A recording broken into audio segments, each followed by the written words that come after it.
Francine Dulong is the daughter of Jocelyn Couture-Nowak. She is a theater maker and teacher currently living in London, but pines for home in Canada. She first fell in love with the lyric during a Princess Bride sing-along at 18 as a senior at Blacksburg High. Francine is honored, spelled O-N-O-U-R-E-D,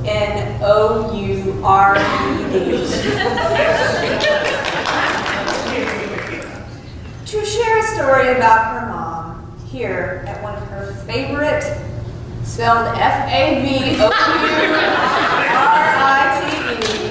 places in Blacksburg. Welcome, Francine.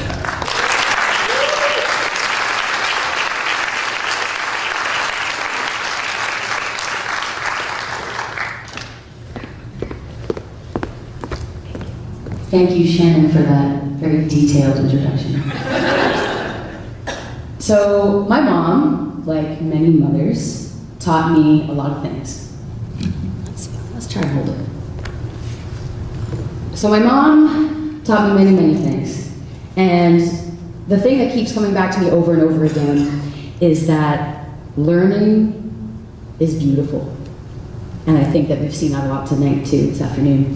Learning is beautiful. She really thought that you could get to people and find their passion and find their fire, and how can you communicate with people? How can you really get them jazzed about learning something new? What is that way, that tactic? Is it standing on your head and singing My Little Teapot?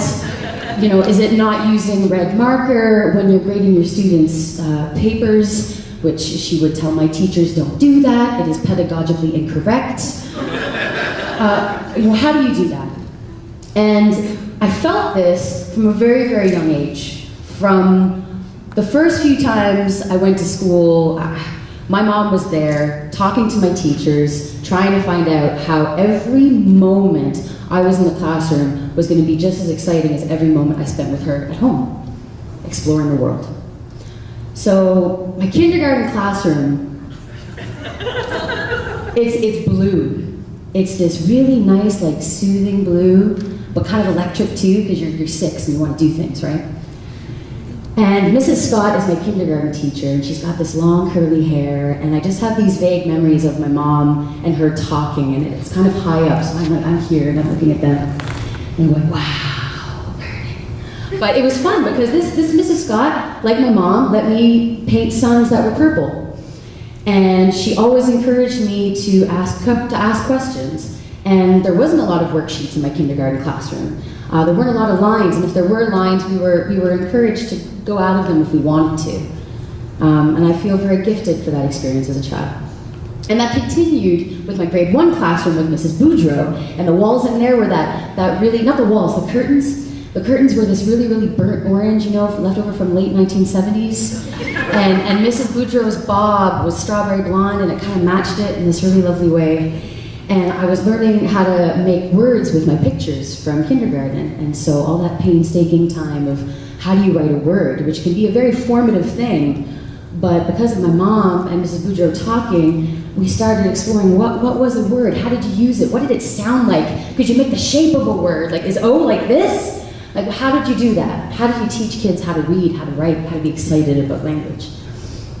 And I'll never forget the smell of that school. And it's since become an apartment building back in our old hometown in Nova Scotia. But I'll never forget what it smelled like. It smelled like pencil shavings, and when you get dust motes in sunlight. And it's a funny thing to say, but it smelled like laughter, because I always remember kids laughing. Whether school was tough sometimes, it was easy sometimes. I always remember that laughter. And then I did what a lot of teenagers do when they become a teenager with their mom. I went into middle school, junior high as we called it in Canada, and I started to be really embarrassed by my mom's attention. My mom talking to my teachers.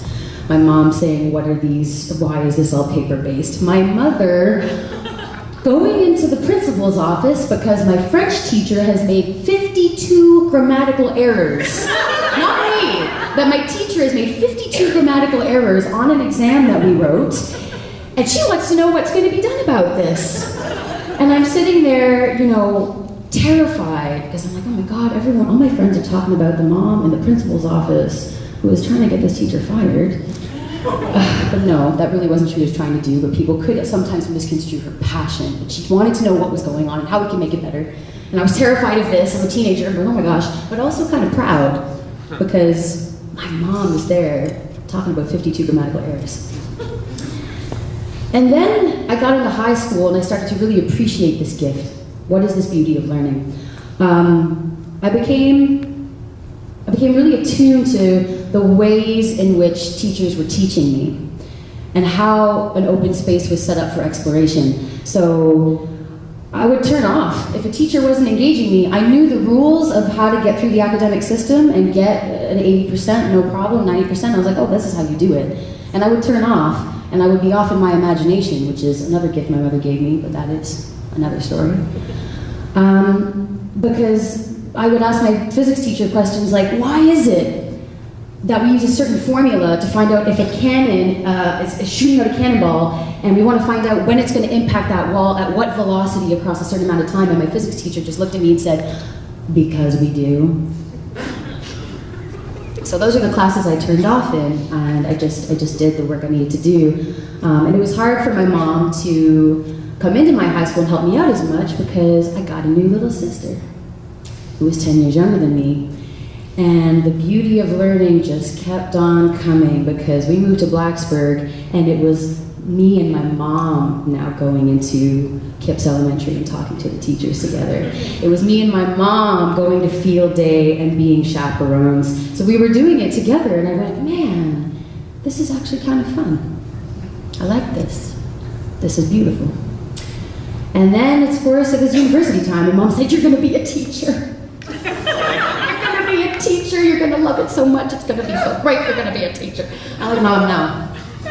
I don't want to be a teacher. I don't even want to go to university. I was really terrified at that time. I wanted to be an actress since I was 10 years old. I was 18. My parents had really worked hard to save up money so I could go to college, and I didn't know what I wanted to do. I had an existential 18-year-old crisis. And I didn't want to go to college. I didn't want to spend that hard-earned money that my parents had saved. And I said, Mom, I don't want to do it. And she looked at me with that knowing look. She said, I'm going to find the fire in Francine. I'm going to give her some seeds of knowledge. And she said, are you going to get a job? What job? And I went, okay, yeah. Are you going to travel? Where are you going to travel without any money? She said, that money's for your education. She said, go there. It doesn't matter if you don't know. It will keep the door open, and you will find what you love. You will find the beauty in learning. Dang, was she right. It was really hard in the beginning. I was like, what is this? I don't even know what I'm doing. And I graduated with a double major in theater and French. And I was really proud of myself. And I ended up being able to pass on that knowledge because Sylvie went to college after Mom had passed away. And about a year into college, we were having cheesecake in Vancouver, and she's looking at me and she's saying, Francine, I don't know why I'm here.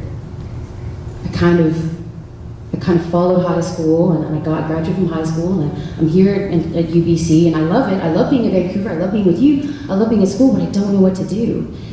And I got to pass on that really big piece of advice. I said, Sylvie, keep your doors open, and learning will take you far. And that's also giving that to her.